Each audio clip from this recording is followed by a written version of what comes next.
morning, we'd like to welcome you to the annual Emergency Services Breakfast. I hope you had an opportunity to view the list of sponsors that was scrolling during the breakfast. If you see one of the sponsors, certainly thank them for your meal and for their hospitality today. If you could please stand for the posting of the colors.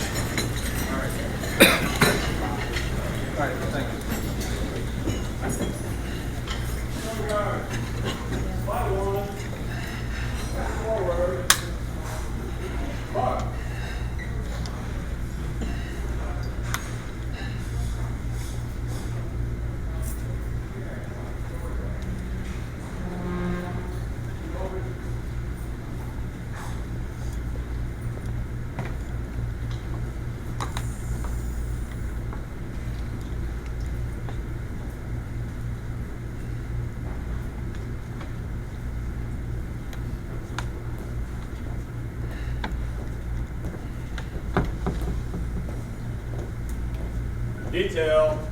Halt. Post colors. Post.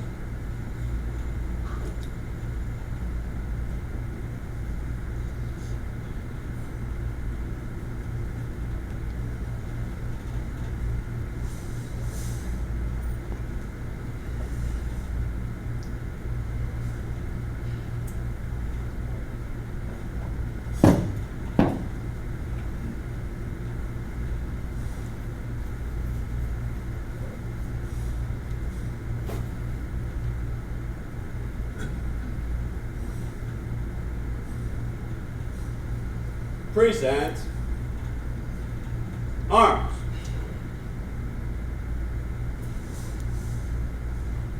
If you could join me in the Pledge of Allegiance. Pledge allegiance to the flag of the United States of America and to the republic for which it stands, one nation, under God, indivisible, with liberty and justice for all. Order. Arms.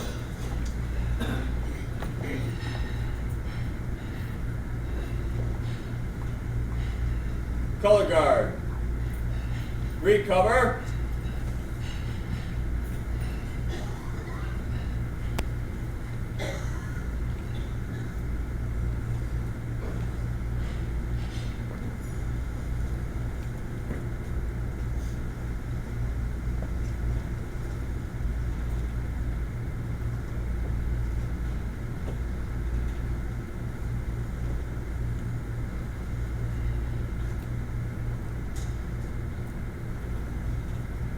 Color guard, forward, march.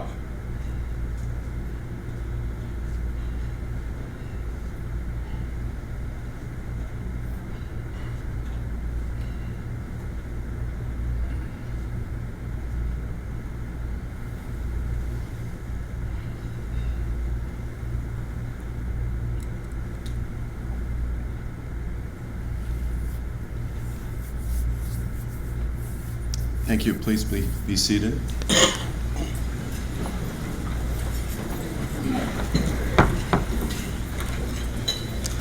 Again, I'd like to welcome you here this morning. I just have a few opening comments and remarks before Reverend Zeppo steps up for the invocation.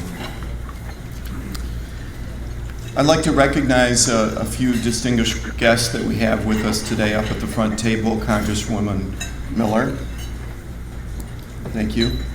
We have Senator Pavlo up here in the corner and Representative LaFontaine as well. I'd certainly like to thank the emergency management staff for all the work that goes into putting this together. Jeff Friedland, as well as Nikki Falk and Julie Wallace, who are out here somewhere. They put an awful lot of time into making this event happen. And probably the hundreds of volunteers that are involved in this process. I know in the coming weeks leading up to this, one of the volunteers that I've gotten the pleasure of getting to know over the last year was very busy, expressed a lot of concern about a lot of last-minute changes that occurred, and all of you, as a result of his hard work, will have a very enjoyable afternoon. So thank you, Commissioner Riley, for your work in putting the golf event together. I'd like to just talk to you for a quick moment a little bit about some of the challenges that the county is facing that I'm sure that you're facing as well. As you know, we've had a tough time with our budgets the last couple of years, but fortunately, one of the things that we've been able to do is get all of the elected officials and the department heads to work closely together to finally end up with balanced budgets. And that is the result of, I think, relationships. You know, the county is involved in a very important project up near the bridge, that the success of that is going to depend an awful lot as well on relationships. You know, all of you face challenges every day in your job, and you received an awful lot of technical training, and you know how to respond to an event that you may be faced with. You know how to deal with the victims. You know how to deal with the perpetrators, how to deal with the justice system, and so on. All of that is great and as a result of the technical training that you receive. But one of the things that we don't quite often seem to practice or receive a lot of training on is the soft skills, the relationships. So today, while you're here, hopefully you're sitting at a table with someone that is new to you, maybe a new face, maybe someone that you've met in the past. I'd urge you to take a moment and reacquaint yourself with them or introduce yourself to them, because someday that person may be in a position where you need their help. And you can certainly feel a lot more comfortable in accepting their help and trusting them if you've got a good, strong relationship with them. You've got a number of people that will be presenting today, some of which represent agencies you've probably never dealt with before, but someday in the future you may need to. So I would urge you before you leave today to introduce yourself to one of those individuals that will be speaking today representing those agencies. Again, someday you may need them to assist you in a project in your community. Just a little housekeeping matter and a little encouragement as well. All of you should have received a little red ticket, a raffle ticket for, a blue ticket. A blue ticket. I was hoping I could get away with a red ticket because I'm the only one with the red ticket. A blue ticket for this big screen TV out in front here. In your packet, there is a survey. And Jeff has indicated that if you fill this survey out before he speaks today, and it will be collected, someone will come around, you will get an extra ticket. So you will have another opportunity to win that TV. So thank you very much for attending, and we hope you have a great time today. Meet some new people, reacquaint yourselves with some old friends, and remember to build on those relationships. Reverend Seppo. Thank you, Bill. I don't normally do this, but I'm going to take just a brief moment to tell you my renewed appreciation for Homeland Security. My wife and I just came back from a Mediterranean cruise on our anniversary, and flying over the Atlantic, I was standing in, going to the facilities, and I saw this commotion going on, and I heard the activity and the talk about an air marshal having to change seats with somebody that was up in the front part of the Airbus, over 350 some passengers. So normally, you know, you're thinking, oh boy, here we go. I'm going into Detroit. And so the air marshal apprehended this guy on the craft coming back. And just to say this, sometimes we complain about the money, where the money's being spent. And I was so grateful that we had somebody who was there to apprehend a potential terrorist, right, and a threat coming back into Detroit. So I am very thankful to be here today with you. So let's stand. Why don't we do that in honor to the Lord? And let's pray. And also, I want to let you know, I prayed this morning that we'd have good weather. So, thank you, Lord. Let's pray. Father, we are very grateful this morning, and we are a blessed people. We thank you for the many benefits and the blessings that we have been given in this great nation of ours. We ask, Lord, that you would continue to alert us and awake us to the dangers that are around us, and that we would ever be mindful of those that are less fortunate than ourselves, that we would reach out and make a difference in this world. I thank you for everyone in this room that lays their lives down on a daily basis.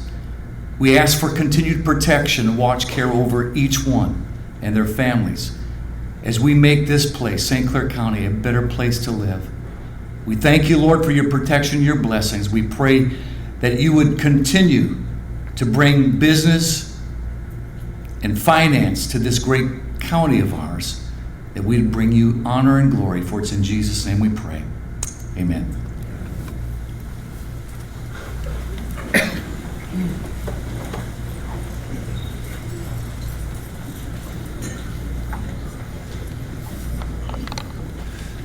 Again, I'd like to thank everybody for coming out. You introduced the distinguished guests. I'm going to give you the not so distinguished. Got my commissioners here, Tom Riley, Bill Graytop, Carl Tomian, Dave Rushing, Howard Heidemann, great group of guys to work with. I've had to speak recently at a couple early morning breakfasts, and we often talk about the relationships between our federal, state, and local representation. If you don't have that inner working relationship, I can tell you it gets real difficult to get things done. We started talking roughly 3.5 years ago with my predecessor, Wally Evans, myself, some of the other commissioners, and with Jeff regarding the emergency management, kind of where we were going with the whole overall operation, some different opportunities that we may have. And 2 years ago, I stood before you and said, hey, we're getting really close on something. Came before you last year, I said, hey, we're getting really close on something. Then I got out of here and I looked at Jeff. I said, is this really going to happen? Then if anybody knows Jeff, he gives you the, I think it's 95%, so on and so forth. Well, I'm here today to be able to show you what we've been talking about. This is our new Emergency Operations Center. We were able to secure funding through federal government with all our partners and all the stakeholders involved. We were able to go out and receive this grant. We were able to purchase a building that we now have a dedicated emergency operations center through the work of Jeff Friedland. And we've been talking to a lot of the different people in the room, the educational community, some of the fire services, and we're going to continue to focus on this and make the emergency management efforts as strong as possible in St. Clair County. I don't want to take up a bunch of your time, but I do appreciate the partnerships, because without those partnerships, these types of things don't get accomplished. So enjoy your day. Thank you.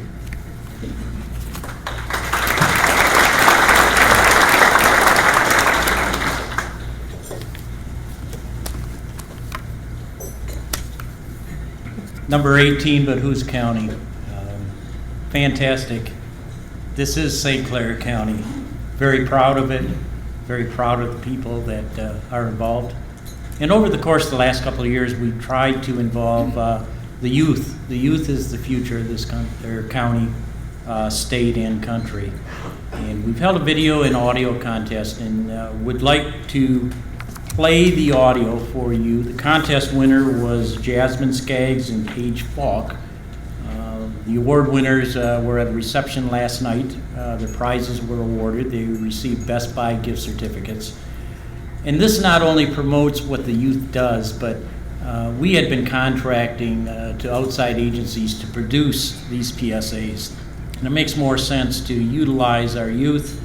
It's cost effective, and this PSA, along with the second place, there was a tie. Those will be played on the local radio stations throughout the year. So, John?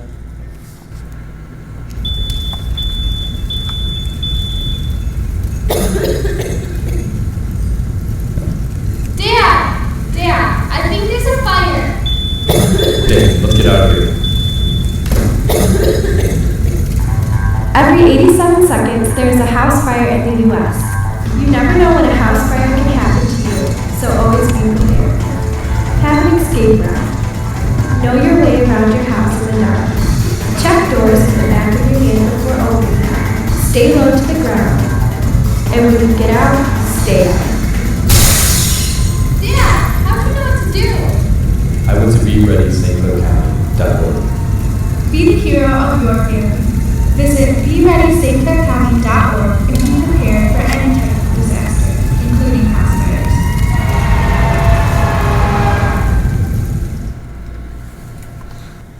see, it's a great job. So we'll hear it. You'll hear it on the radio. We welcome the opportunity for next year. These kids do a great job. There's over 30 audio entries. It was very difficult to choose. We kind of bring people together from all walks of life and get their opinion, and the decision is those people who say, hey, this is the best, this is the next best.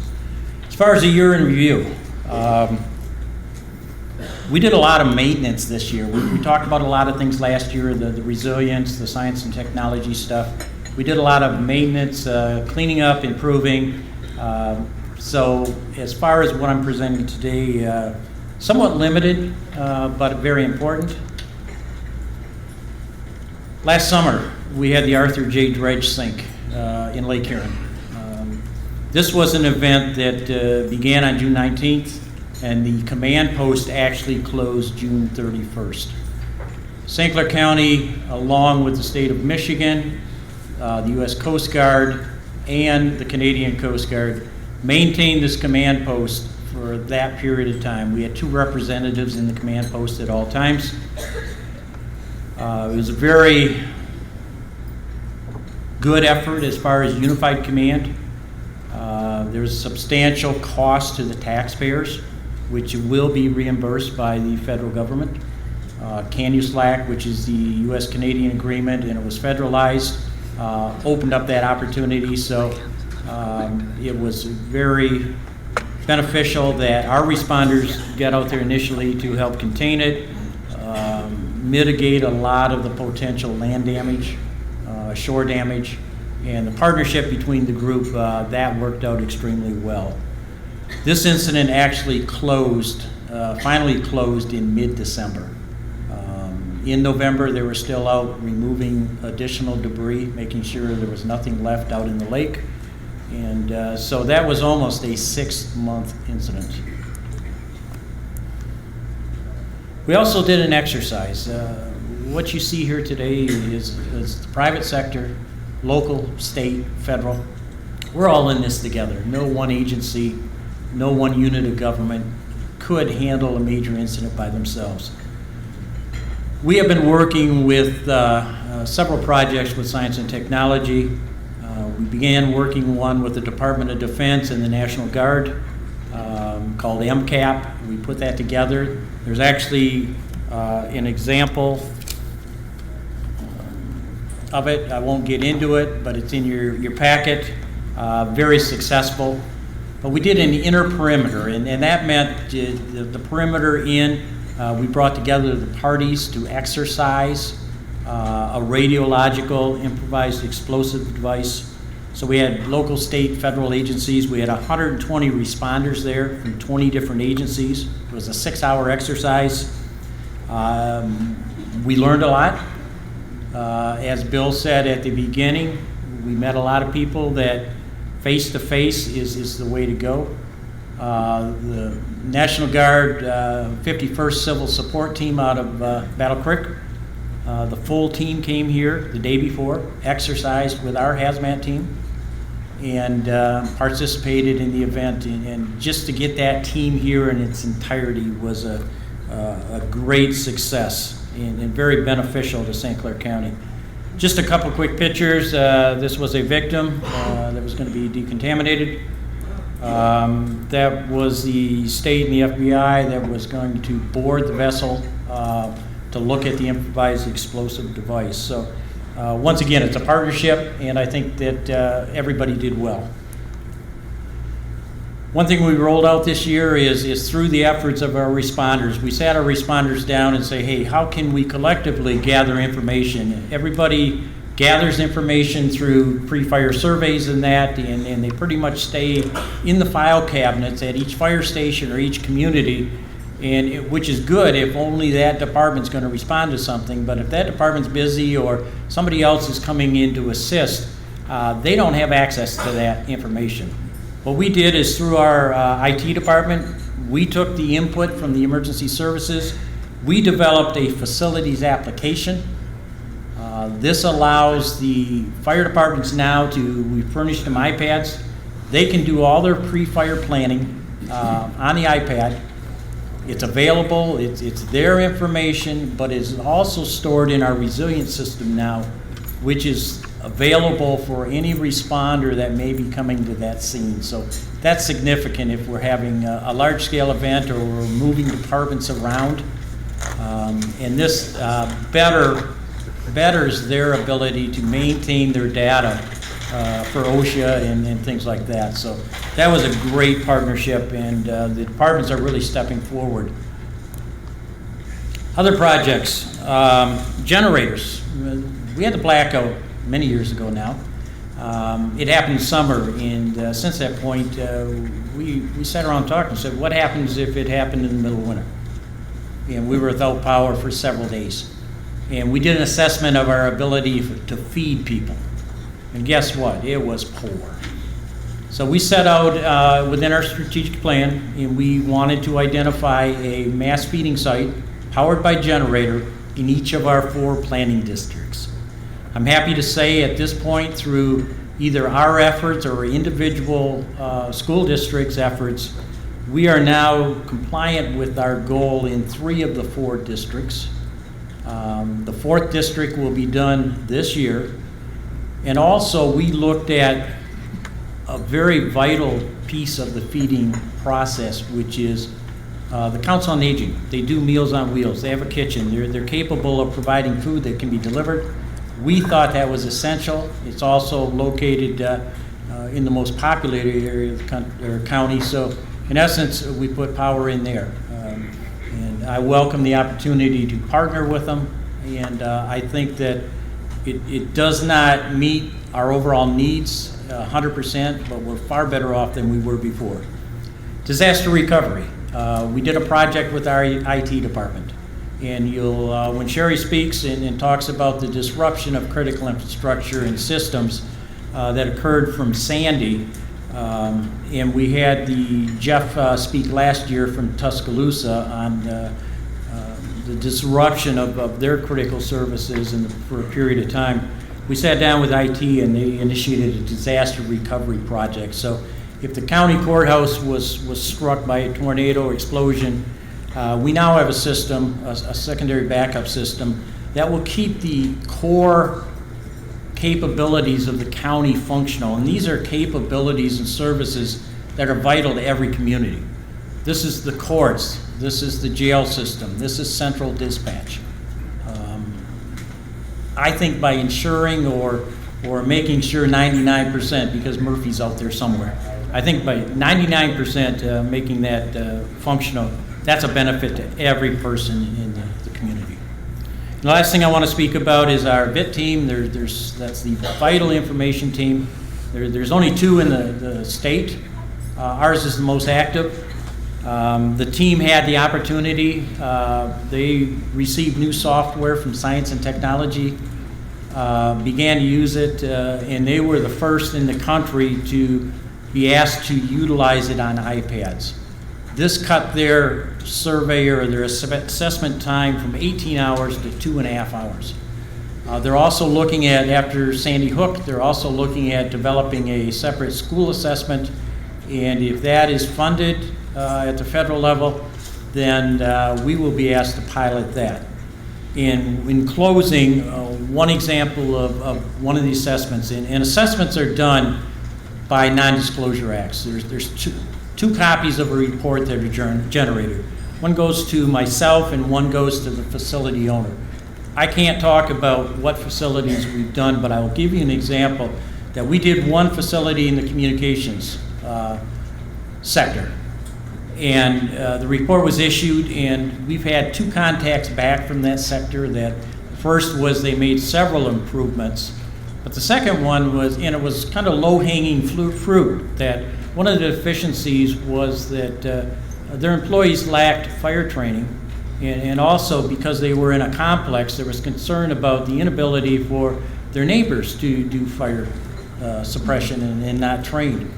So the facility went out and contracted for fire extinguisher training and invited all their neighbors in to get that training. So that's part of the whole community concept, and that's what we're shooting for. We have really exceptional speakers. I won't go on because I believe that I've hit the high points. We put information on the hazard materials team, the dive team, some other things in your packet. There is the hazard mitigation survey that they're going around. By getting the information from here, you're the county. If we get that, that will save us numerous man hours going out into each community and getting the information. So at this point, turn it back to Bill. Thank you, Jeff. I have the honor and pleasure of introducing Representative Miller today. Representative Miller is currently serving her 6th term after first being elected to office in November of 2002. In addition to representing the views of Michigan's 10th Congressional District in the halls of Congress in January of 2013, Representative Miller was appointed to serve as chair of the Committee on House Administration. On the House Committee on Homeland Security, Representative Miller is currently serving as vice chair of the full committee and continues to serve as chair of the subcommittee on Border and Maritime Security. She's also serving as a member of the subcommittee on Transportation Security. Representative Miller also serves on the full House Committee on Transportation and Infrastructure.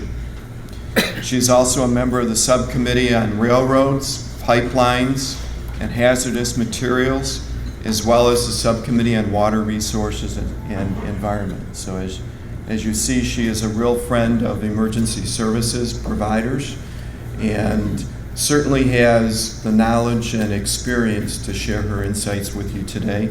Join me in welcoming Representative Candace Miller.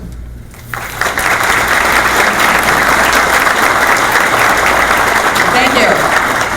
Thanks, Bill. I appreciate that intro. I'm not going to talk too long this morning because you have a long agenda with some excellent speakers here, but I wanted to come by and first of all, I want to thank Jeff Friedland for, he talked quite a bit about being partners and partnerships, and it's all about partnerships. And Jeff Friedland in St. Clair County and Sheriff Tim Donlin and our prosecutor Wendling and certainly at the state level with Phil Pavlov and Andrea LaFontaine and county level. I mean, it is all about partners. It's at every single level of working together, and that's particularly so, I think, today. And everybody I talked to this morning, it's the first thing we all start talking about budgets, right? And everybody trying to do more with less. And it is all the more important, I think, that we do have partnerships. And I really appreciate having the opportunity to come here this morning to this breakfast. I like to attend this breakfast when I can. I'm not always in town. A lot of times I'm in Washington. In fact, I have to pick up on what Reverend Seppo was talking about with the air marshal. That was a very interesting story. I'm going to be flying back to Washington on Monday, so I go, every week back and forth, and I have my own little game that I play with myself now, though I walk on that, and I try to pick out the air marshal. Who's the air marshal that's sitting on the airplane, and sometimes we forget how our world, our lives have changed since 9/11, certainly, and how important it is for all of our first responders and important for all of us to recognize what you all do each and every day. So I brag about this breakfast to other members of Congress from around the country because it really is unique.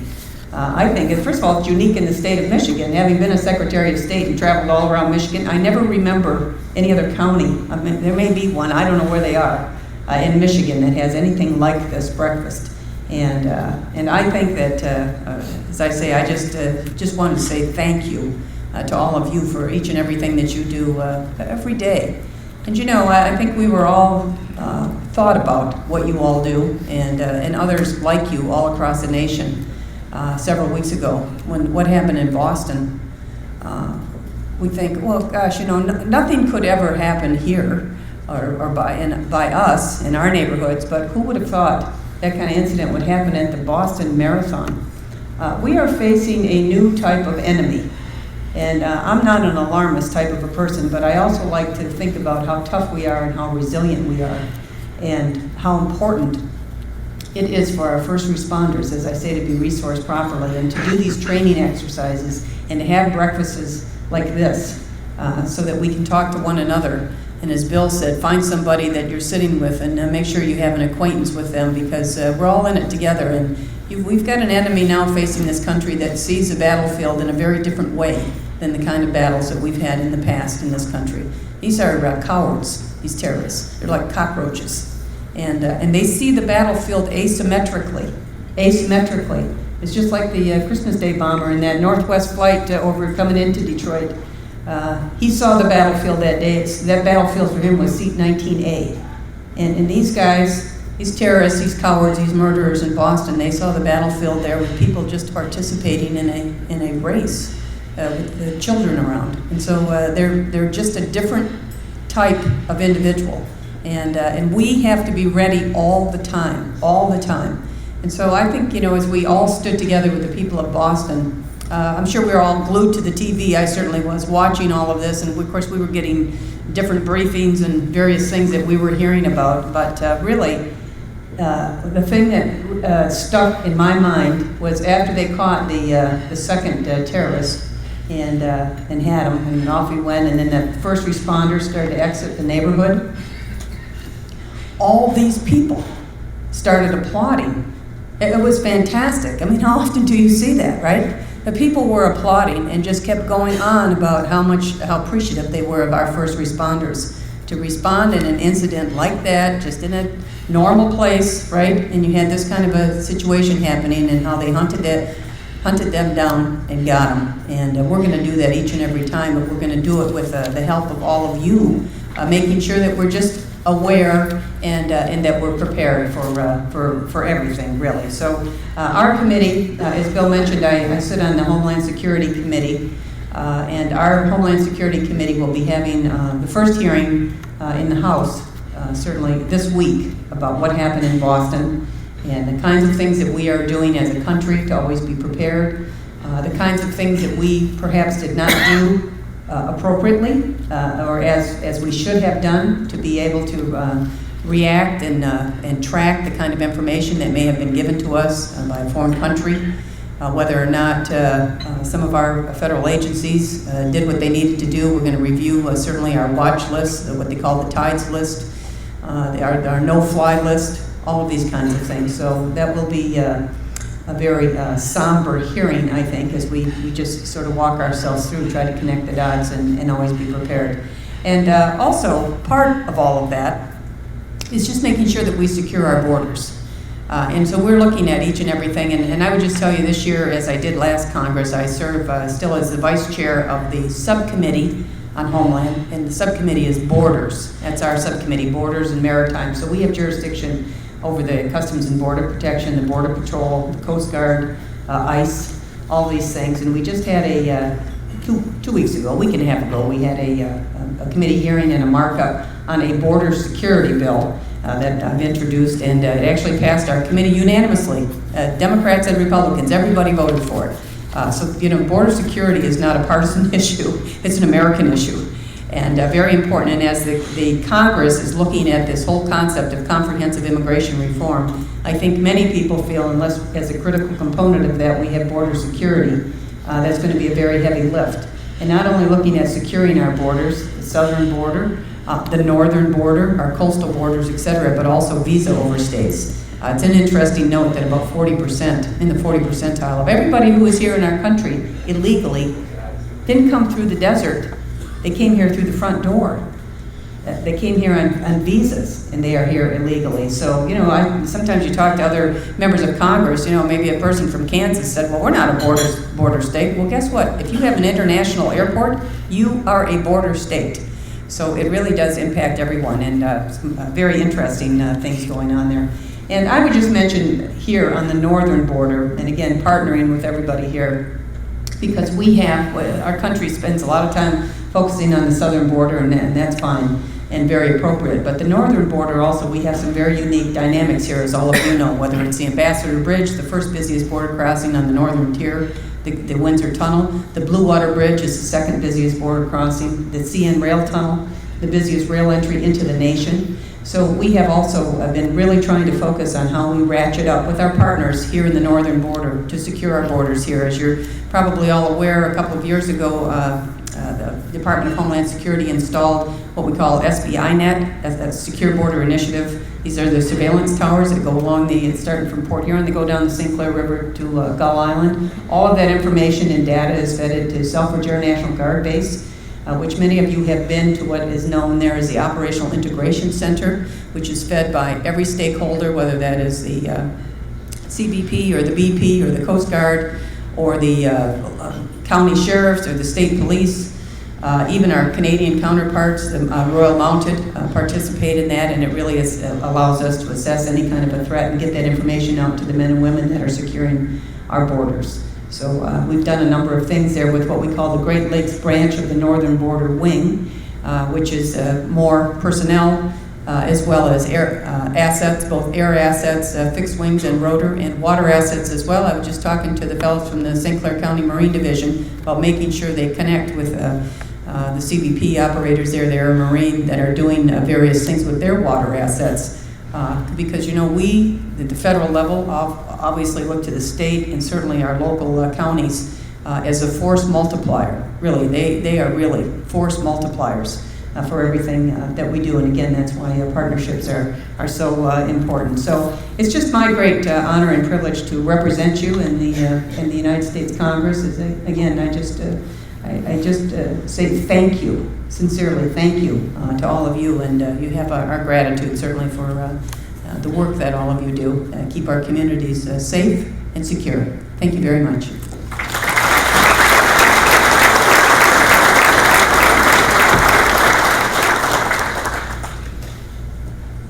Now the opportunity for the video contest winner. It was an effort with Nick Cook and Jim Sturtridge. Did an excellent job. It was a very close between first and second. We're going to use both of them, and when I say we're going to use both of them, they'll go on our websites in that. But what we do is also play these at the Birchwood Theater. Before the shows, we rotate them around, and that gives the local people a chance to see what St. Clair County is doing. It lets the youth experience that, hey, I did this, and it's on the big screen. So, John? In this day and age, modern technology seems as natural to us as breathing. But if the power goes out, can you manage the next 72 hours? During a blackout, you must make sure you have the proper light source, a flashlight. Locate your circuit breaker panel and check to see if you have any tripped circuits. If not, contact the local power utility company. If it happens to be more than a few hours, make sure to adhere to the following. Unplug all electric appliances within your home. When the power is restored, it can sometimes surge, creating electrical fire. Power outages can occur during any season, so make sure you have the appropriate gear for the colder temperatures, such as blankets and jackets. Food and water play an important role in your life, so have plenty of bottled water and non-perishable food to last you several days. Generators can keep any specific appliances in your home going during the period without power, but it must stay outdoors for safety reasons. Have extra gasoline to operate the generator. You never know when a power outage will strike and how long it will last. What you can do is prepare for one. Be ready, St. Clair County. So once again, you can just see the quality, and the second place was just, there was that much difference between the two, and as I said, we're going to use both. So last year's breakfast survey, several people identified our continuous the issue of notification, communication, and that between U.S. and Canada, or St. Clair County, Lambton County. Some of it focused around spills and other events. And fortunately, timing is everything. We had representatives from Fort Gratiot, Tri-Hospital EMS, Port Huron Fire, our office. We met yesterday with our Canadian counterparts. It was a facilitated discussion. The facilitator and the group that provided this was the Canadian Interoperability Technology Interest Group. I had received an invitation and was asked to go to Toronto earlier in the year and participated. And as a result of our efforts, I think, between both sides, this workshop was held in the Sarnia area. So I'd like to introduce their Executive Director, Lance Valcor, just to give you a real brief indication of what was accomplished yesterday.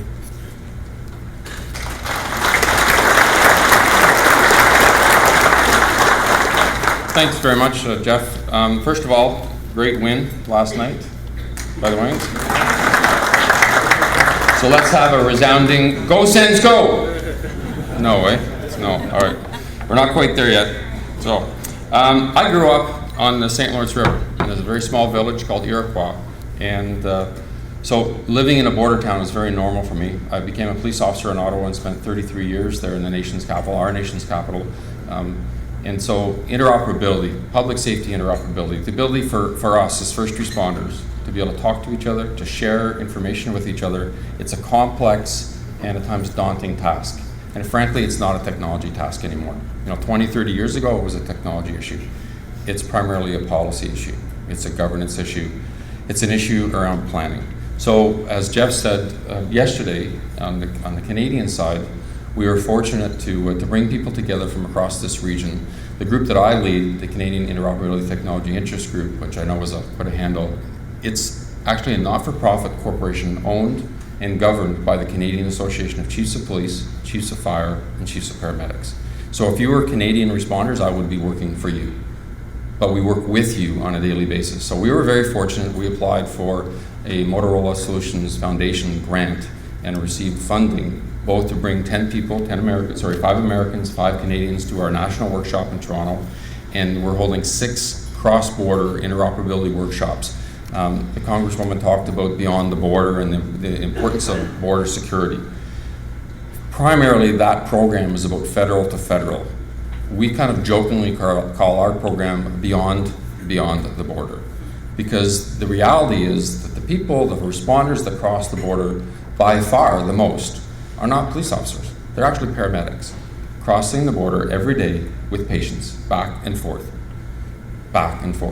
And the reality is when they do that, they're actually breaching multiple policies and in some cases laws on both sides of the border, including when they talk on the radio, they're breaching FCC rules. And we go, really? Really? After 9/11, really? We can't find a way forward for that? So that's why I've asked for the card, and I'm confident that with people's support, we can do that. So yesterday was all about planning.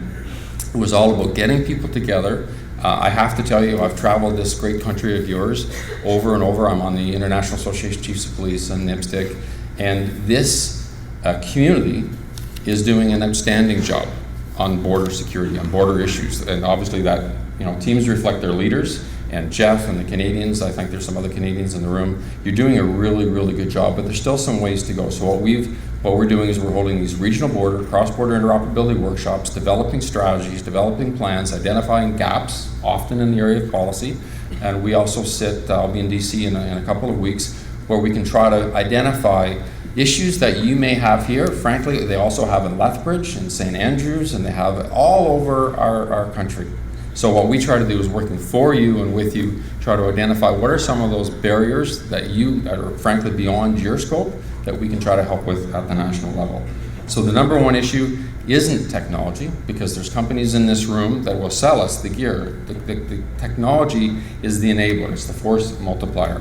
It's really around having a really solid plan, fail to plan to fail. So that's what we work on, and we're truly thankful for Jeff and his partnership. I was a first responder for 33 years. Yesterday's session, the chief of the Sarnia Police opened that session, and this I think speaks to the partnership that we have with your country, with a moment of silence for the victims in Boston and West Texas, and for all the responders and military in both countries that serve and continue to serve. My son is a member of the Canadian Forces. I'm very proud of that fact. That's how we opened that session yesterday. That's our kind of partnership that we have with you and your responders. So thank you for having me, Jeff, and we truly appreciate it.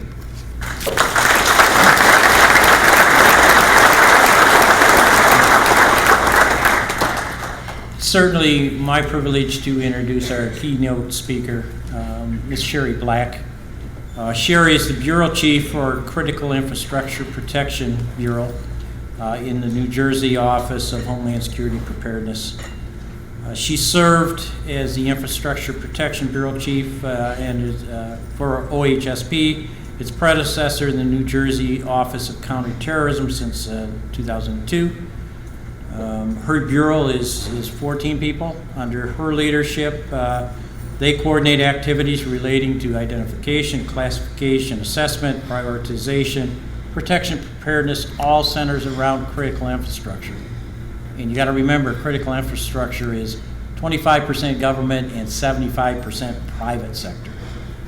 Sherry has served as a member of numerous infrastructure protection and resilience working groups.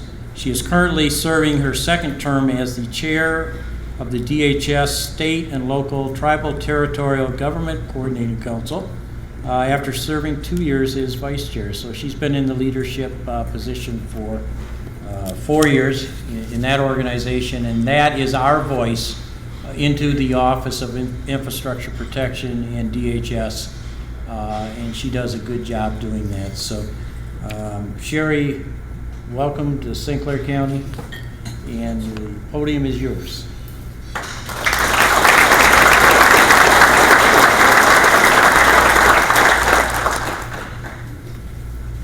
Thanks, Jeff. Good morning, everyone. It's good to be here in St. Clair County. The last 6 months in New Jersey have been a little intense. So I want to thank Jeff for giving me an excuse to leave New Jersey for at least an overnight. So first of all, before I really get started, want to recognize all the distinguished guests, Congresswoman Miller, Administrator Kaufman, and Chairman Bohm. It's a pleasure to be here in your midst. It's a pleasure to be here in the midst of your first responders and to get an opportunity to talk to you. Especially want to recognize those of you who came to the assistance of New York and New Jersey during Hurricane Sandy. That is very much appreciated, and I've received a few reports back. I hear you were treated well. I'm extremely relieved about that. But I want to thank you very much. What I want to talk about this morning, and I know some of you were with us last night at the sponsors dinner, and you're probably sitting there going, oh God, please no, don't let her do the same thing she did last night. But it's going to be a little bit different. It's going to be a little bit different. I want to talk this morning about the impact of this storm on critical infrastructure lifeline sectors. And if you've read anything that Jeff has written, you understand what lifeline sectors and essential services are. And those are the critical infrastructures that I really want to focus on.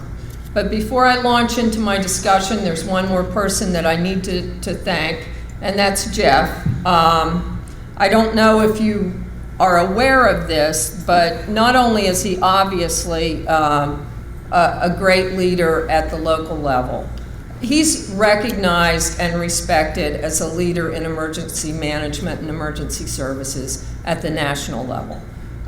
So you have a leader among you. Hold on to him for as long as you can, and make sure you extract everything you can out of him while you've got him. So what I'm going to talk about with respect to infrastructure is how one failure cascaded into multiple failures, and how everything that happened locally. Every infrastructure is in a town or in a county, in a territory. It's not federal for the most part, so it's all local. So now I'm going to see if I'm synced with you. I'm going to talk a little bit about the state of New Jersey just for a moment. We're 21 counties. We're small relative to Michigan in terms of territory. 21 counties, and we have the privilege of having 566 independent municipalities, each one of which has their own government, their own school district, their own mayor, their own police department. So there are a few with combined police departments, and a few with combined fire departments. So we have 21 counties and 566 kingdoms within the state of New Jersey. Emergency management, I'm going to talk a little bit here about a commonality that Michigan and New Jersey have. We are the only two states in the country in which the Office of Emergency Management is within the Division of State Police. I don't know if your state police is a division, that's what it is in New Jersey, but I know that emergency management in New Jersey and in Michigan is within state police. We have a couple of commonalities. I thought we had two. I found out when Nikki Falk was educating me yesterday that we actually only have one, because you guys got rid of ET. We still have it. So that's one place where we now diverge. So I want to talk a little bit about what is at risk in New Jersey. Obviously, the Gulf Coast has tourism, residential, business communities, and a thriving coast. New Jersey has the same thing. What's the difference? We have 3 times the population density and an even greater proportion of critical infrastructure. So I'm going to talk to you about 3 distinct aspects about the area that got hit in Sandy. I mean, Sandy was a big enough storm that, you know, she pretty much had impacts throughout the entire state, but obviously some parts of New Jersey got hit much worse than others. And from an infrastructure point of view, I want to talk about petroleum, ports, and population. And Jeff, this actually presents kind of a good case study for that whole community white paper approach that you wrote, and a way to think about this.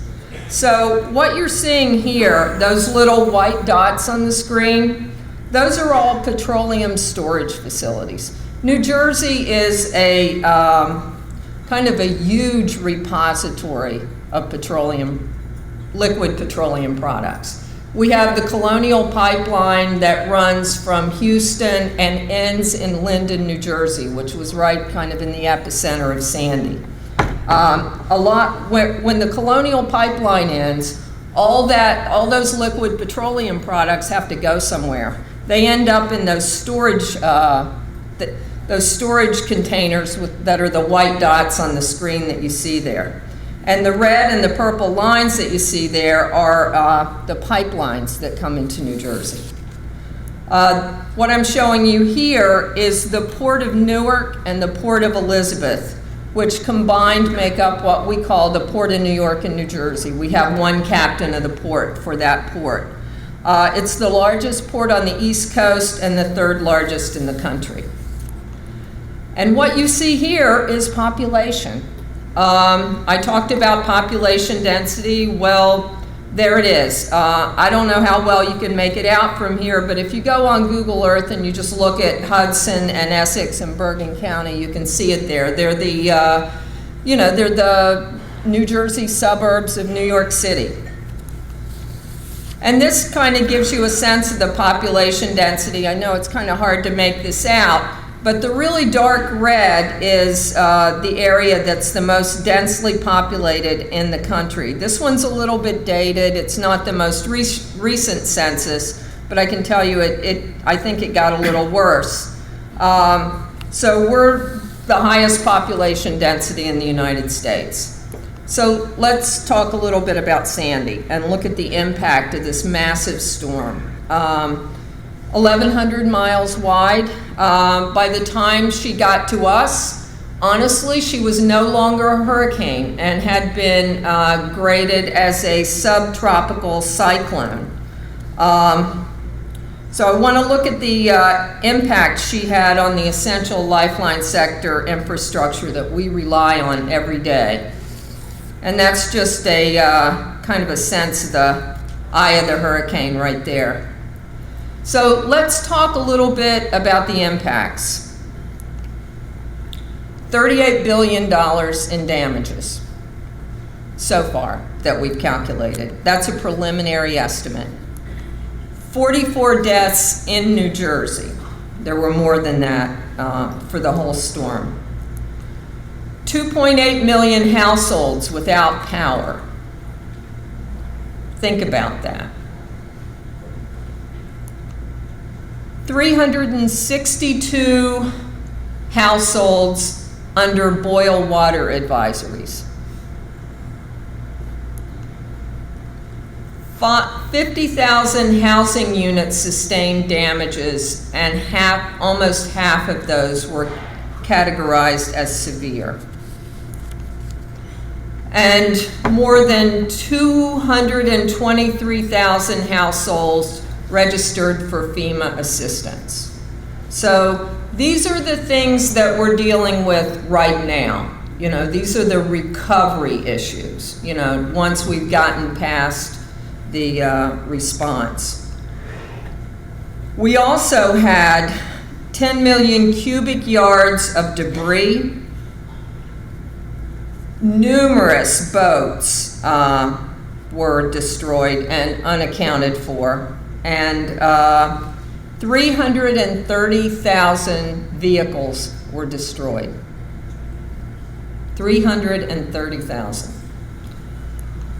And as for that last slide I was just showing you, let me see if I can go back up. Never get fancy. If you're going to buy a used car, ask for the Carfax. Okay? A lot of these cars look fine. Get the Carfax. Okay, so what we had here really was the perfect storm of infrastructure failures in the lifeline sector.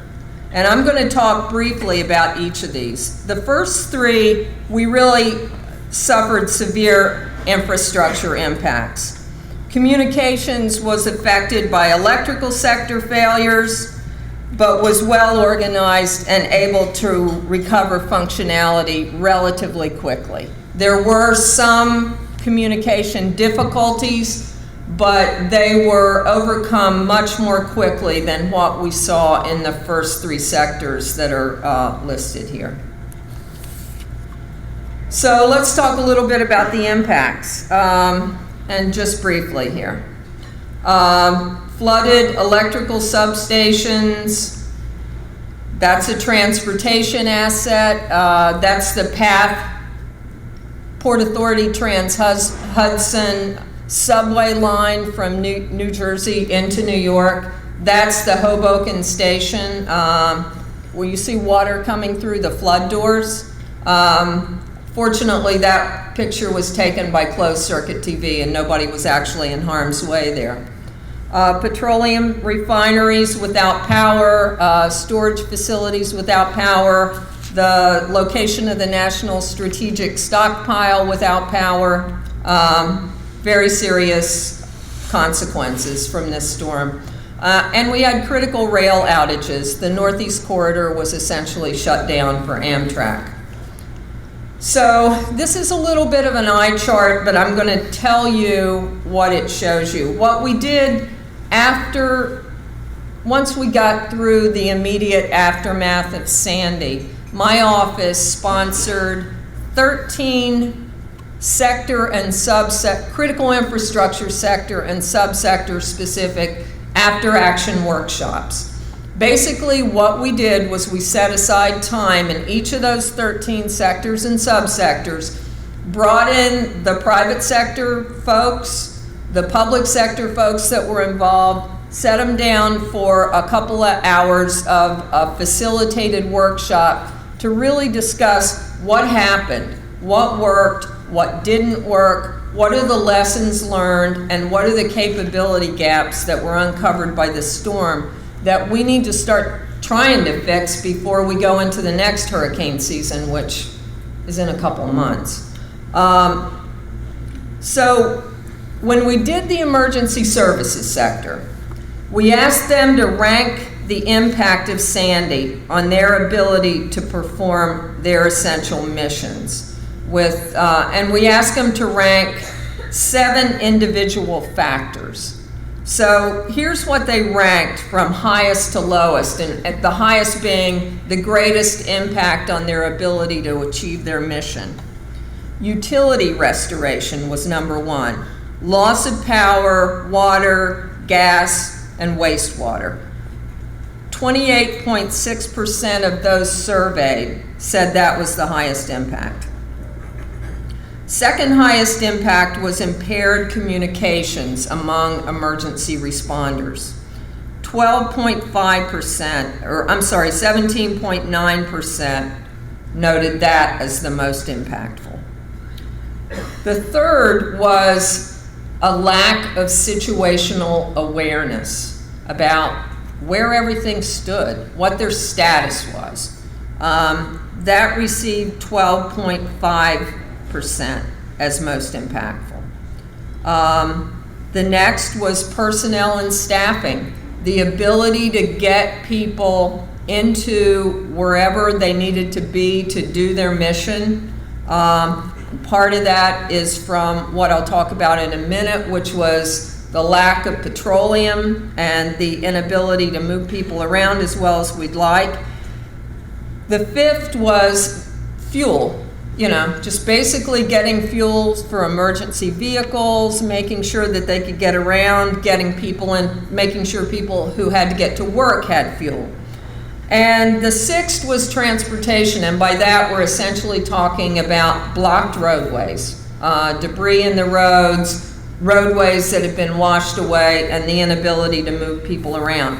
So when I cut through that and I added it up, because I was looking, well, how much of this is infrastructure that we're talking about? Infrastructure failures adding to the difficulties that first responders faced. So I figured utility restoration is one of those, impaired communications is one of those, fuel is one of those, and transportation. That's 80% of the total. So 80% of the problems that first responders characterize as most significant to their ability to accomplish their mission was a result of infrastructure failures. So let's drill down into some of those infrastructure failures a little bit. And Jeff, you're going to tug on my sleeve if I start to run over, because I know better than to stand between golfers and their tee time on a day like this. So don't worry. So first let's talk about energy, and we really looked at 3 significant subsectors: electrical, gas, and petroleum. So talking first about electrical power. Electrical power is the straw that stirs the drink. This is what makes everything happen. We had and now I'm not talking about statewide data here. I took one major electrical provider and put their information on the slide. It did happen to be the electrical provider that was most impacted by the storm, but we have 4 major public utilities in the state, and when I say public, we have 4 major electrical utilities in the state. They are large businesses. They are traded on stock markets and things like that. So this is not statewide data. This is from Public Service Electric and Gas, which was the primary provider in the affected area. We have 3 others, and those utilities were also impacted, but not to the same extent. But this is a good snapshot of the damage done. Nearly 2 million customers were impacted, 90% lost power during the event. 14 switching stations were affected. That was 33% of PSE&G's switching stations.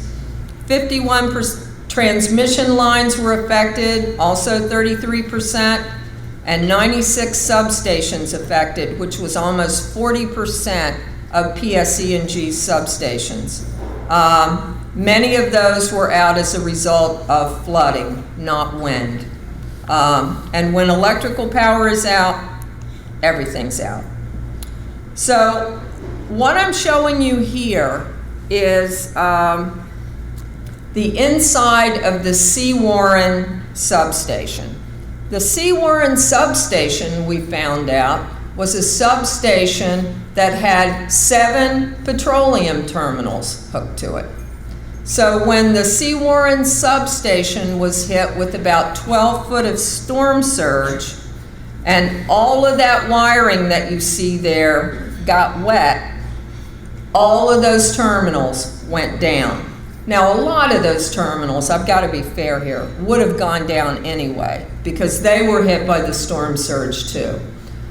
So they were dealing with infrastructure damage at their level, and they were also dealing with the fact that their lifeline to the electricity, to the grid, was flooded and out.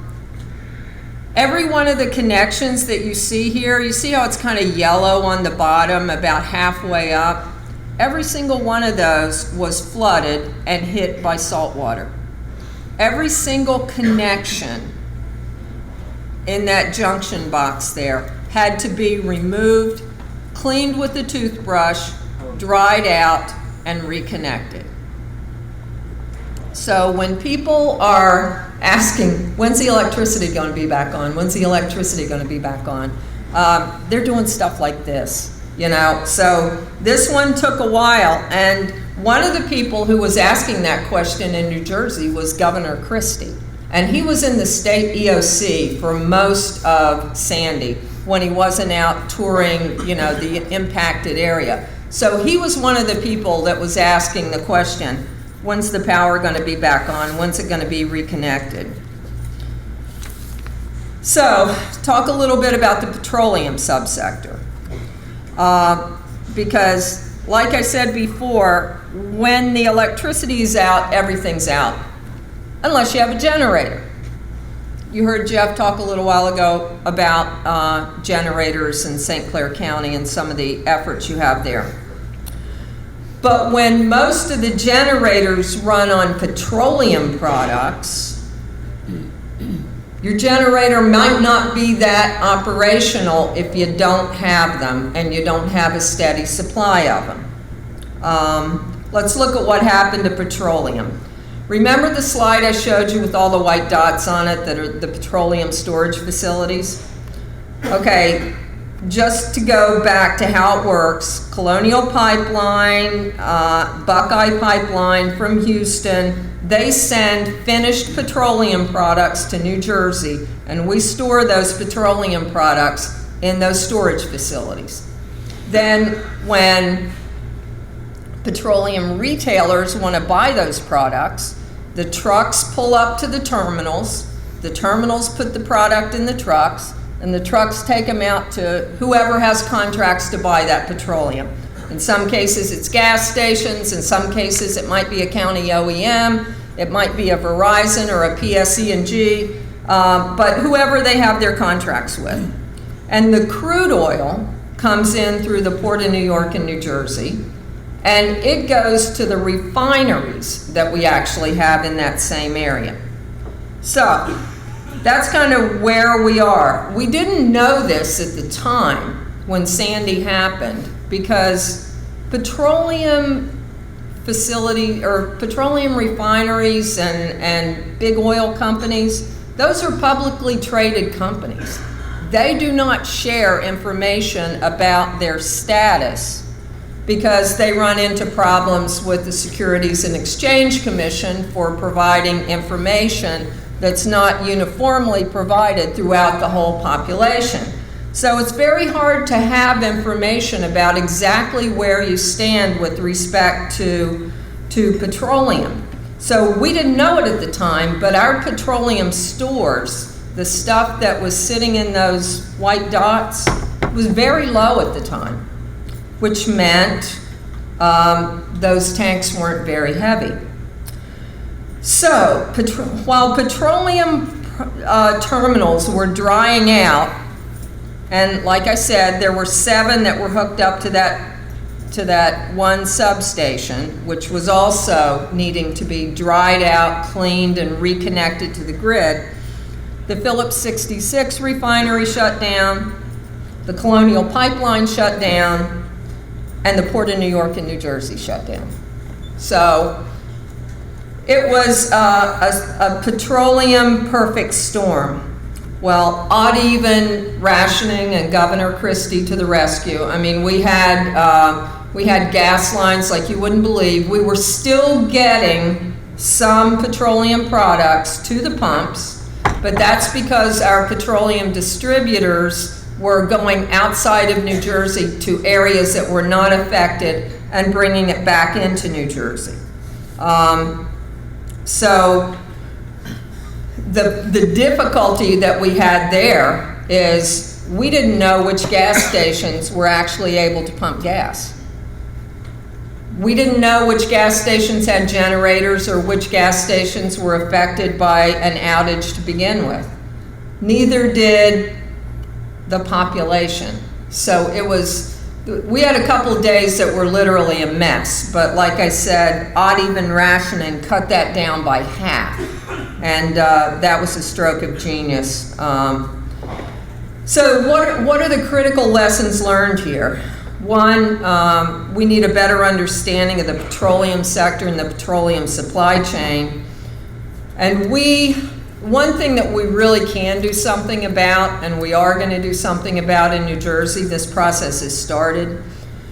We need better situational awareness of gas stations along key routes that have generators. Who has generators? Who doesn't have generators? We have probably 7 independent pieces of legislation currently pending before the New Jersey legislature. Some would require every gas station in New Jersey to have a generator. Some are a little more strategic and are looking at evacuation routes and major state highways and areas like that. That will sort itself out through the political process, but we will not, unless the storm happens within the next month or so, we won't be in as bad a position the next time as we were this time. So this is a picture of the petroleum assets in the region. The ones with the purple dot were shut down due to a loss of electrical power. The blue was shut down due to other problems, primarily flooding from the storm surge.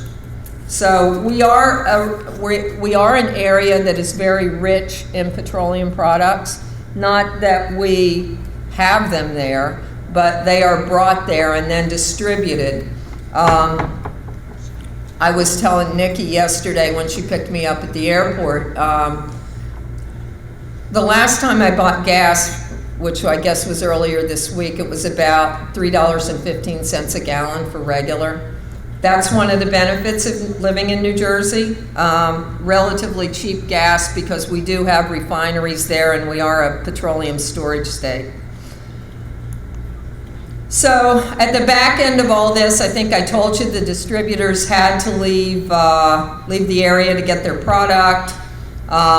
Businesses were calling us in the EOC. They wanted gas for essential employees because their employees were working however many hours they were working, and when they stopped working, they went out on the road and tried to find a gas station where they could get gas, or they sat in gas lines.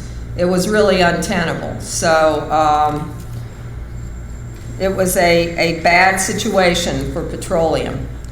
Let me talk a little bit about natural gas, and look at my time. The natural gas system in New Jersey was not as uniformly damaged as the electrical grid, but in the most impacted areas, it was literally destroyed. We had houses on the barrier islands that were literally washed away, and whatever they were hooked up to went with them. So those natural gas hookups that went into those houses were impaired just as everything else was. Pipelines were ripped out of the ground and code officials were overwhelmed.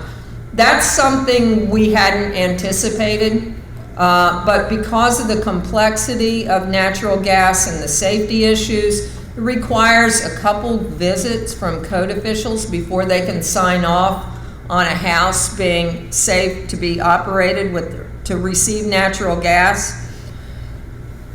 We really need a mutual aid kind of arrangement for code officials, to get code officials into the area to help with some of that. Ours were literally overwhelmed, and it slowed down the recovery and hooking up some of those houses. So water and wastewater. Drinking water systems in the Northeast tend to be on high ground. And because they're on high ground, we can take advantage of gravity in terms of moving the water from where it's treated to where it ultimately needs to end up. Most of those systems were out of harm's way. We had a couple issues with pump stations and things like that that were closer to the end user. But the water system, and I'm not talking wastewater now, but the water system made out relatively well. Wastewater systems, on the other hand, tend to be in low-lying areas, and Sandy's surge literally flooded, engulfed, or overwhelmed several major systems. We have one of the largest sewage and sludge processing facilities in the U.S., and it was directly in Sandy's path. Both large and small wastewater systems were extremely severely impacted by surge and power outages and the need for fuel to run generators and emergency pumps. And the emergency pumps were for dewatering, to get the water out of the facilities. So don't underestimate the ability of saltwater and brackish surge to render inoperable or severely damage key components of industrial machinery. You can't get it wet with that stuff and think it's going to work the next day. It won't. It's bad stuff. So that's a lesson learned. Let's just turn quickly to transportation. What you see at the top is the Lincoln Tunnel. The Lincoln Tunnel is a main artery into New York City from northern New Jersey. It was flooded. The Holland Tunnel as well was flooded. Amtrak Tunnel was flooded for the Northeast Corridor. The PATH tubes, and PATH is the Port Authority Trans-Hudson Mass Transit train, was flooded. So there was no access to New York City through rail or by car for a couple of days, except over the George Washington Bridge. So the big issues in terms of coming back from that were debris clearance, track replacement, repair that was done by the railroads relatively quickly and relatively efficiently. The railroads are amazing when it comes to fixing their own assets. And road rebuilds by the New Jersey Department of Transportation. So we did kind of a post-Sandy evaluation of capabilities, capability gaps, and lessons learned after we got through those 13 workshops. So one of the key lessons learned was pre-landfall communication of surge predictions was not optimized. They were either not received, not understood, not believed, and for the most part, they certainly were not heeded. So we're going to be working on providing much more targeted weather-related threat information to critical infrastructure facilities, the same way we provide terrorism-related warnings to critical infrastructure. We're not just going to blast it out generally and figure that the ones that are affected will understand it. We're going to knock on their door, we're going to send the email directly to them, and we're going to make sure the message is received. Other things that were an issue, access to damaged areas, credentialing. Key facilities remains a problem in some lifeline sectors. In some, it worked pretty well. The communications sector had relatively minor problems. We made some breakthroughs as well. Cross-sector communications challenges, especially electrical restoration estimates for other types of infrastructure. It was hard to get estimates of restoration, and everything else fell in line behind those estimates. So that really left a lot of our infrastructure folks who were struggling to put everything back together. It left them in limbo and impeded their planning. So we're working on that with the electrical utilities to make sure they have a better understanding of who's riding on their substations, who's riding on the grid, and who's dependent on rapid restoration. In terms of interdependencies, got a huge lesson on the interdependent relationship between electrical power and liquid fuels. A lesson on the dependence of the entire population, both the industrial population and the residential population, on a functioning wastewater infrastructure. That is extremely important. Identification also of single points of failure in the lifeline sectors. One of the things I do want to talk about is one big win we had. We stood up for Sandy what we call a private sector desk in our state EOC. We started having phone calls with private sector CI owner and operators about 3 days before Sandy, and gave a number in the EOC where they could contact us if they were having difficulties that couldn't be solved by their ESF leads. So that was a huge success. We also brought the private sector into our infrastructure, or into our EOC for the first time. Not everything, but we had representatives from the energy sector, electric, gas, and petroleum, and we also had representatives from the food sector in the EOC, and it worked very well. I'm just gonna kind of give you some snapshots now, because Jeff just tapped me on the sleeve. These are just kind of some of the things, the outcomes of Sandy, what your first responders were seeing when they were down there. That's a breach of a barrier island. I guess it's 2 islands now. That's the Seaside Heights roller coaster in the ocean. Same picture there. That used to be on the boardwalk. That was a very expensive house on Long Beach Island. Debris. And that does it, folks. It was my pleasure to talk to you and hopefully give you a better understanding of what we're dealing with in New Jersey, and maybe some insights into how that might impact the way you guys do business up here and prepare for your problems. So Jeff, thank you. Thank you very much.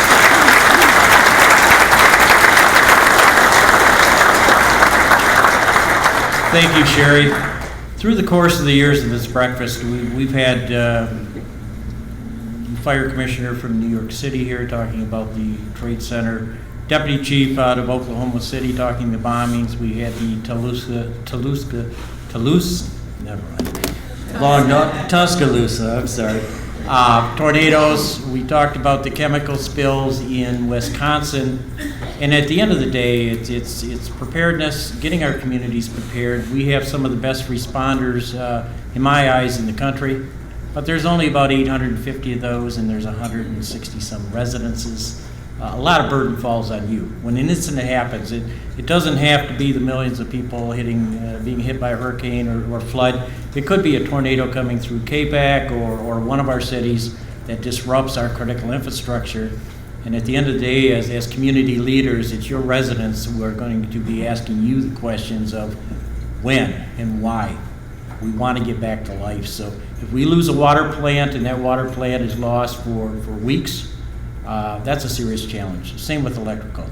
So I hope the common theme throughout all the breakfasts has been a lot of focus on recovery. And I think that's important because that is everybody's job. Government cannot do it. it's a partnership. So, in closing, now I'd like to introduce Commissioner Riley. Tom has been a great asset, especially with the golf outing and the charity side of things.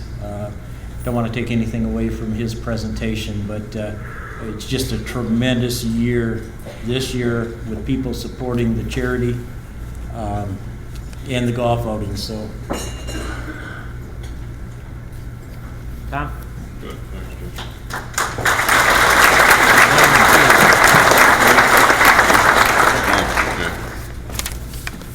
Thanks a lot. First of all, I'd like to maybe give a round of applause for the staff at Four Lakes for the breakfast this morning.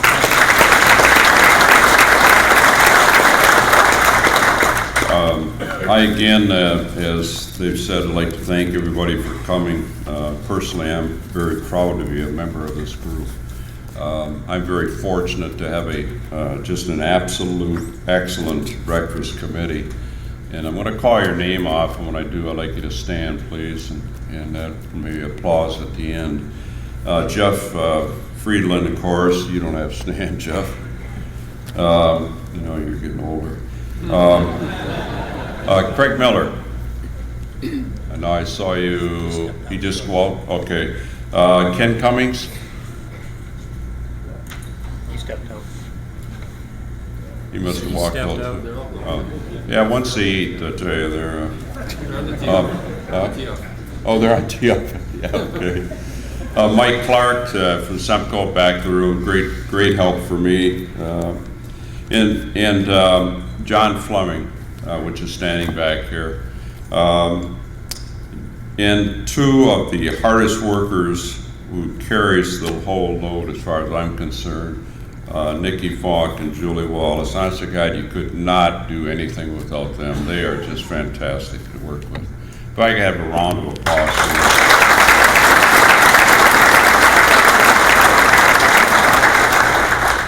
As Congresswoman Candace Miller said, and I certainly agree with her, this is the only one in the state of Michigan like this. And it's the only, we have to really applaud this guy beside me here.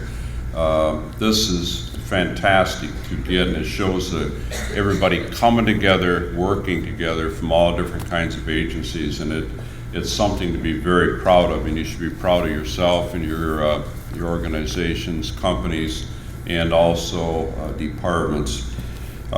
This year, John Fleming, which was new with us this year, had some great ideas, and as far as behind me and the new screens. And one of the greatest things he came up with was the fact of the rolling screens. That rolling screens kept me from reading off all the sponsors this year, so I didn't have to listen to Bill Graytop tell me I talked too long. But it's, honest to gosh, he's been a great asset. And John, I can't thank you enough for what you've done for me this year. I want also to thank everyone for purchasing raffle tickets to assist in giving this year to CMH Child Safety Seat Program and Pathways Homeless Shelter. Every year we try to pick out a couple agencies that are hurting a little bit, and this year that was the ones we went with. And on the golfing side of it, there's a contribution off of the part of the $40 fee that also goes toward that. Last year we gave out to Salvation Army from the raffle and the golf $4,262, which I thought was fantastic for 1 year. This year I want to thank Chief Bulow. Did you get a hold of him or no? Is he, you know what time he'll be or no? He said 9:30. Okay. This year I want to thank William E. Lewis, FOP Lodge 129, for obtaining the required state license. We always get that. Certainly can't have any problems with the license, and for raffles, especially when Phil Pablo shows up. So before they do the raffle tickets, though, I'd like to have the TV ticket pulled. First of all, has everybody got a blue ticket except for the one red one? Has everybody got one? And people that have filled out that form should have got one extra one. Is that, everybody got them? Okay. Sherry, would you come up, please? And where are the tickets for that? Oh, Adam, here she comes. there's only one red one. Yeah, one red one. Yeah.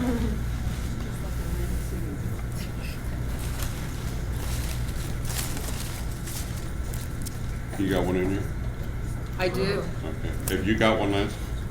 I do. We'll help you get over the border. All right, this is fair. Okay. Number 591833.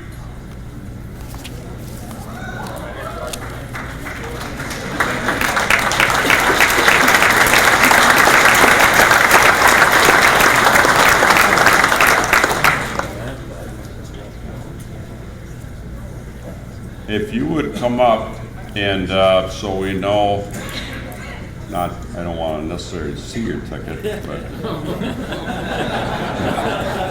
long as it's blue, we're okay. Yeah, but I do want to have you so that John can get you on camera and maybe you can just tell us your name and where you're from, if you would, please. And I need your social security number. Sandy Lloyd from Kimball Township. Sandy Lloyd from Kimball Township.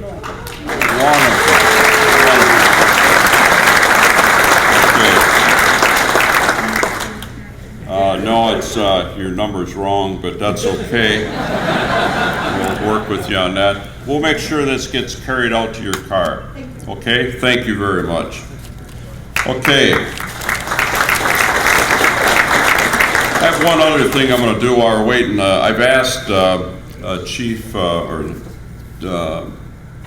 Bulow to call Ed Giroux. Ed's working today, but he should be here very shortly, to being he's president of the FOP and was so darn helpful in getting the license for us and really working more with us. I did have one here from Lee's Auto and Truck Repair. Oil change card for free oil change. It was given to me to throw in, you know, as a, and I think I'll just have to pull one for that for somebody. I'll bring this to you if you wouldn't mind. And if you get this one, Lance, you're really in trouble. How about last three numbers, 168?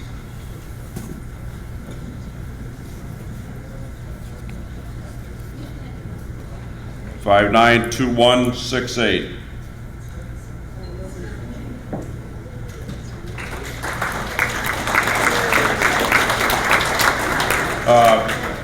Okay, stand up so I know who got it. Okay, you do have a car. Okay, good. I'll give it, you see me when this is over and I'll give that to you, okay? Well, I tell you, I'm going to go ahead and pull because I don't want to hold everybody up. Before I do that, I would like to thank Tom Sebel for the weather today, though I really do. That's really nice.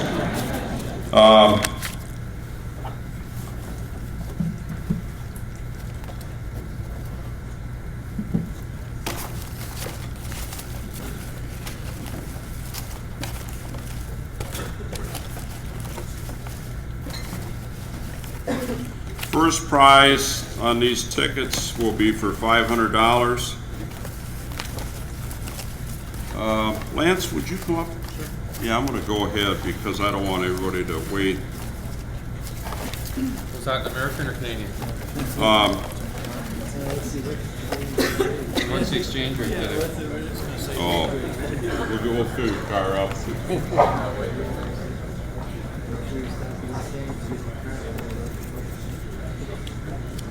Okay. Last name, Heideemann.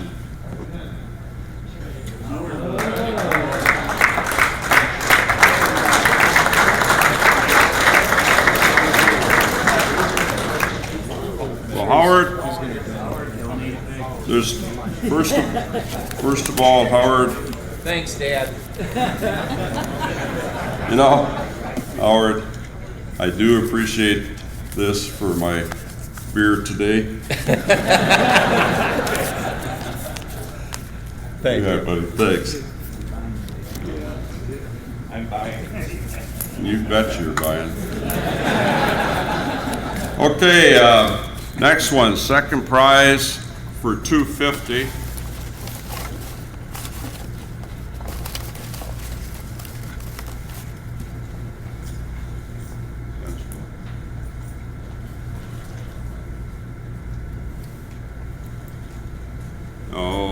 Okay, this guy I know doesn't need it, but I'll read his name off. Jim Goldsworthy.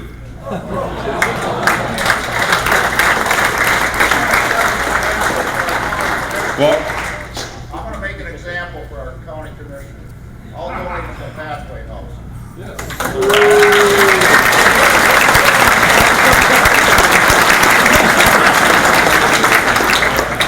you know, never did like you, Jim, but that's pretty nice. And Howard, don't feel bad, because now I'm going to work on you all afternoon.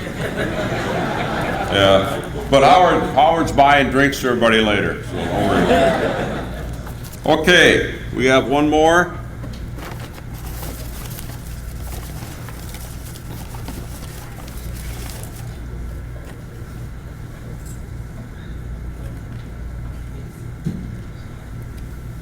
This is the one with the gum on it. It's mine. Susie Tweedy. Suzette, possibly. Tweedy, T-W-E-E-D-I-E. She's not here. Yeah, that's really too bad. I'll see that she gets it, though. Okay, again, please accept my thanks for everybody showing up today and attending, and also helping all our local agencies, as well as I said before, working together. That is so important. Here comes the guy that I just drew your tickets for. I did. We did, but I want everybody to know Ed Giroux from Marysville. Used to be with Port Huron, went to Marysville. Very good friend of mine, but tremendous, a lot of help from the FOP with him. You know, it's nice to go to an agency and get so darn much cooperation. And Ed, you've been really helpful. You've helped me a lot. He even sold tickets, for heaven's sake. So Ed, thank you. And the only reason we did, we were waiting and sitting. Yeah. Well, that's another. Once we get the overpass, if they ever get that done, we'll be okay. Yeah, it'll be nice. But Ed, thanks, buddy.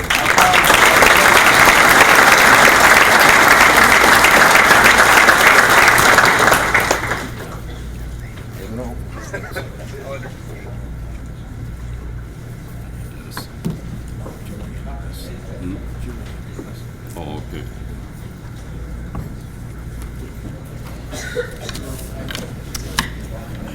All right, just a moment, and I will let you go.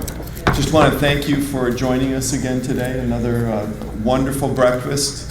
Thank all of you who helped make this possible. I hope that all of you learned something new today, and hopefully, if you haven't done so yet, you'll meet someone new. So you've got a wonderful day for golfing. Enjoy it. The rest of you that have to go back to work, have a very productive day. Thank you.